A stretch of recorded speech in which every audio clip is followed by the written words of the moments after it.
ನಮಸ್ತೆ. ಭಯ ಅಂದ್ರೇನು? ಭಯ ಅಂದರೆ ನಾವು ಅಜ್ಞಾನದಿಂದ ನಮ್ಮ ಮನಸ್ಸಿಗೆ ನಾವೇ ಹೇಳಿಕೊಂಡಂತಹ ಕೆಲವು ವಿಚಾರಗಳು.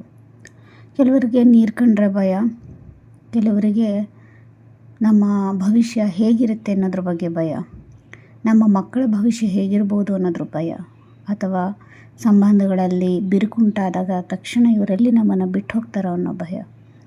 ಇನ್ನೂ ಅನೇಕ ರೀತಿಯ ಭಯಗಳು ನಿಮಗೆ ಇರಬಹುದು. ಆದರೆ ಒಮ್ಮೆ ಆದ ಅನುಭವದಿಂದ ಅದನ್ನು ನಾವು ಮತ್ತೆ ಮತ್ತೆ ಮನಸ್ಸಿಗೆ ಹೇಳಿದಾಗ ಒಂದು ಅನುಭವ ಆಗಿರುತ್ತೆ ಕೆಟ್ಟದ್ದು. ಆ ಅನುಭವನ ಮನಸ್ಸಿಗೆ ಮತ್ತೆ ಮತ್ತೆ ಹೇಳಿದಾಗ ಏನಾಗುತ್ತೆ, ಅದು ಭಯದ ರೂಪದಲ್ಲಿ ಕೂತ್ಕೊಳ್ಳುತ್ತೆ. ಹಿಂಗಾಗ್ಬಿಡತ್ತೆ, ನಾನು ಹೀಗೆ ಮಾಡಿದ್ರೆ ಹೀಗಾಗ್ಬಿಡತ್ತೆ, ಲೇಟಾಗಿ ಎದ್ದಾಗೆಲ್ಲ ಇಡೀ ದಿನ ಕಿರಿಕಿರಿ ಆಗತ್ತೆ. ಇದು ಕೂಡ ನನಗೆ ಹೇಳ್ಕೊಂಡಿರೋದು. ಒಂದು ದಿನ ಲೇಟಾಗಿ ಎದ್ದಾಗ ಕಿರಿಕಿರಿ ಆಯಿತು, ಇಡೀ ದಿನ ಕಿರಿಕಿರಿಯಾಗೇ ನಡೀತು. ಅಥವಾ ಕೆಲವೊಮ್ಮೆ ಲೇಟಾಗಿ ಎದ್ದಾಗ ಕೆಲಸಗಳೆಲ್ಲ ಮುಂದೂಡಲ್ಪಡ್ತವೆ. ಅದರಿಂದ ಮನೇಲಿರೋರು ಸ್ವಲ್ಪ ಮಂಗಳಾರತಿ ಎತ್ತಿರ್ತಾರೆ. ಸೊ ಲೇಟಾಗಿ ಎದ್ಬಿಟ್ರೆ ಹಿಂಗಾಗ್ಬಿಡತ್ತೆ ಅಂತ ಅನೇಕ ಬಾರಿ ನಮಗೆ ನಾವೇ ಅನಲೈಸ್ ಮಾಡಿ ಹೇಳ್ಕೊಂಡು ಅದೇನಾಗುತ್ತೆ, ಲೇಟಾಗಿ ಎದ್ದಾಗೆಲ್ಲ ಭಯ ಆಗೋಕ್ಕೆ ಸ್ಟಾರ್ಟ್ ಆಗುತ್ತೆ. ಇದು ಒಂದು ಉದಾಹರಣೆ ಅಷ್ಟೇ. ಇದೇ ರೀತಿಯಾಗಿ ಪ್ರತಿಯೊಂದು ವಿಚಾರದಲ್ಲೂ ಅಷ್ಟೇ ನಾವು ನಮಗೆ ನಾವೇ ಹೇಳ್ಕೊಂಡಿದ್ದೀವಿ, ಇದು ಹಿಂಗಾಗ್ಬಿಡತ್ತೆ ಅಂತ. ಇನ್ನು ಅನೇಕ ಬಾರಿ ನಾವು ಪೇರೆಂಟ್ಸ್ ಆಗಿದ್ದವ್ರು ಕೂಡ ಮಕ್ಕಳಿಗೆ ಈ ಭಯವನ್ನು ಹೇರ್ತಾರೆ. ನೋಡು, ನೀನು ಸರಿಯಾಗಿ ಓದಿಲ್ಲ ಅಂದರೆ ನಿನ್ನ ಭವಿಷ್ಯ ಚೆನ್ನಾಗಿರಲ್ಲ, ನಿನಗೆ ಒಳ್ಳೆ ಕೆಲಸ ಸಿಗಲ್ಲ ಅಂತ ಹೇಳ್ಬಿಟ್ಟು. ಇದು ಕೂಡ ದಿನ ಹೇಳ್ತಾ ಹೋದಂಗೆ ಅವರಲ್ಲಿ ಭಯದ ರೂಪದಲ್ಲಿ ಕೂತ್ಕೊಳ್ಳುತ್ತೆ. ಈ ರೀತಿಯಾಗಿ ಅನೇಕ ರೀತಿ ಭಯ ಕೂಡ ಒಂದು ಸಂಕಲ್ಪ ಅಷ್ಟೇ. ನಾವು ಹೇಗೆ ಒಳ್ಳೆಯದಾಗಲಿ ಅಂತ ಹೇಳ್ತೀವಿ, ನನ್ನ ಜೀವನ ಚೆನ್ನಾಗಿದೆ ಅಂತ ಹೇಳ್ತೀವಿ, ಅದೇ ರೀತಿ ಭಯ ಅನ್ನೋದು, ಭಯದ ಹಿಂದೆ ನಿಮ್ಮ ಮನಸ್ಸಿನಲ್ಲಿ ಇರುವಂತಹ ಒಂದು ಭಾವನೆ ಏನಿದೆ ಅಂದರೆ, ಯಾವ ಮ್ಯಾಟರ್ ಇದೆ, ಯಾವ ವಿಚಾರಕ್ಕೋಸ್ಕರ ನಿಮಗೆ ಭಯ ಆಗ್ತಿದೆ, ಅದನ್ನು ಕೂಡ ಒಂದು ಸಂಕಲ್ಪ ಮಾತ್ರ.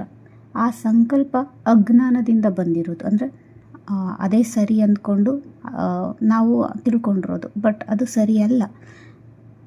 ಈ ಭೂಮಿ ಮೇಲೆ ಇದ್ದವ್ರಿಗೆ ಪ್ರತಿ ಕ್ಷಣವೂ ಕಲ್ಯಾಣವೇ ಆಗ್ತಾ ಇದೆ. ಇದು ಭಗವದ್ಗೀತೆಯಲ್ಲೇ ಹೇಳಿದ್ದಾರೆ.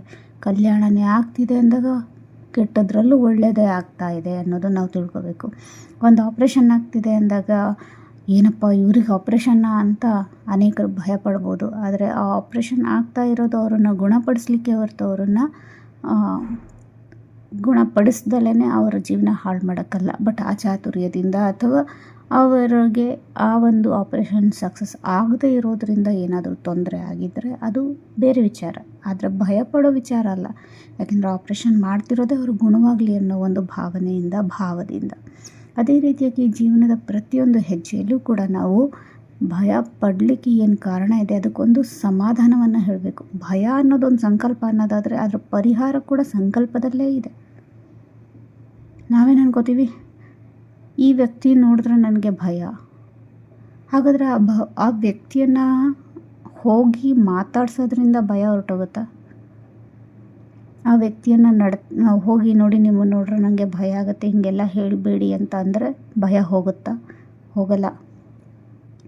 ಭಯ ನನ್ನ ಸಂಕಲ್ಪದಲ್ಲಿ ಉಟ್ಕೊಂಡಿದೆ, ನಾನು ನನ್ನ ಸಂಕಲ್ಪದಲ್ಲೇ ಅದಕ್ಕೆ ಉತ್ತರ ಕೊಡಬೇಕು. ಇಲ್ಲ, ಅವರು ಕೂಡ ಒಬ್ಬ ವ್ಯಕ್ತಿ, ಅವರ ವ್ಯಕ್ತಿತ್ವದಲ್ಲಿ ಸ್ವಲ್ಪ ರೂಡ್ನೆಸ್, ಸ್ವಲ್ಪ ರಫ್ನೆಸ್ ಇರ್ಬೋದು, ಅವರ ಮಾತುಗಳಲ್ಲಿ ಆ ಥರ ಇರ್ಬೋದು, ಅವರು ಪರ್ಫೆಕ್ಷನ್ ಹುಡುಕ್ತಾ ಇರ್ಬೋದು. ನಮ್ಮಲ್ಲಿ ಅಂದರೆ ಏನೇ ವರ್ಕ್ ಮಾಡಿದ್ರು ಪರ್ಫೆಕ್ಟ್ ಮಾಡಲಿ ಅನ್ನೋ ಹುಡುಕ್ತಾ ಇರ್ಬೋದು. ಬಟ್ ಅಲ್ಟಿಮೇಟ್ಲಿ ಅವರು ಕೂಡ ಭಗವಂತನ ಮಗು, ಅವರಲ್ಲಿ ಕೂಡ ಒಳ್ಳೆಯದೇ ಇದೆ. ನಾನು ಯಾವಾಗ ಅವರಲ್ಲಿ ಭಯವನ್ನು ನೋಡಿದೆ, ಅವರಲ್ಲಿರೋ ಒಳ್ಳೆಯದನ್ನು ನೋಡ್ತೀನಿ, ಅವರು ಕೂಡ ದಿವ್ಯ ಆತ್ಮನೇ ಅಂತ ಒಂದು ಸಮಾಧಾನಕರ ಉತ್ತರ ಮನಸ್ಸಿನಲ್ಲಿ ಮೂಡಿಸ್ಕೋತೀನಿ. ಆಗ ಅವರ ನಡತೆ ಕೂಡ ನನ್ನ ಜೊತೆ ಸರಿ ಹೋಗುತ್ತೆ. ಸೊ ಭಯವನ್ನು ಗೆಲ್ಲಬೇಕಂತಂದರೆ ಫಸ್ಟು ಜ್ಞಾನವನ್ನು ಪಡಿಬೇಕು. ಯಾವ ಜ್ಞಾನ? ಓಕೆ, ನನ್ನ ಮಕ್ಕಳಿಗೆ ಭವಿಷ್ಯದಲ್ಲಿ ಹಾಳಾಗುತ್ತೆ ಅನ್ನೋಕ್ಕಿಂತ, ಇಲ್ಲ ಆ ಮಗು ಭವಿಷ್ಯದಲ್ಲಿ ಹಾಳಾಗುವಂಥ ಸಿಚುವೇಶನ್ ಬಂದರೂ ಕೂಡ ನಾವೇನು ಮಾಡ್ಬೋದು, ಇಲ್ಲ ಅವ್ರು ಚೆನ್ನಾಗೇ ಇರ್ತಾರೆ ಅಂತ ಮನಸ್ಸಿನಿಂದ ಹರಿಸ್ದಾಗ ಖಂಡಿತವಾಗಿಯೂ ಅವ್ರ ಭವಿಷ್ಯ ಹಾಳಾಗೋದಿರೋದು ಕೂಡ ಚೇಂಜ್ ಆಗಿ ಅವ್ರು ಚೆನ್ನಾಗಿರೋಂಗೆ ಆಗುತ್ತೆ. ಅವರು ಉನ್ನತ ಅಧಿಕಾರಿ ಆಗದೆ ಇರ್ಬೋದು, ಆದರೆ ಅವ್ರು ಎಲ್ಲಿದ್ದಾರೋ ಅಲ್ಲಿ ಚೆನ್ನಾಗೇ ಇರ್ತಾರೆ. ಸೊ ಯಾವುದೇ ಆಗಲಿ, ಒಬ್ಬರಿಗೆ ಲಿಫ್ಟಲ್ಲಿ ಹೋಗೋಕ್ಕೆ ಭಯ ಅಂತ, ಯಾಕೆಂದರೆ ಅವ್ರಿಗೆ ಚಿಕ್ಕ ಮಗು ಇದ್ದಾಗ ಲಿಫ್ಟ್ ಡೋರು ಕ್ಲೋಸ್ ಆಗಿಬಿಡುತ್ತೆ, ಅವ್ರ ಕಾಲು ಸಿಕ್ಕಾಕೊಂಡಿರುತ್ತೆ.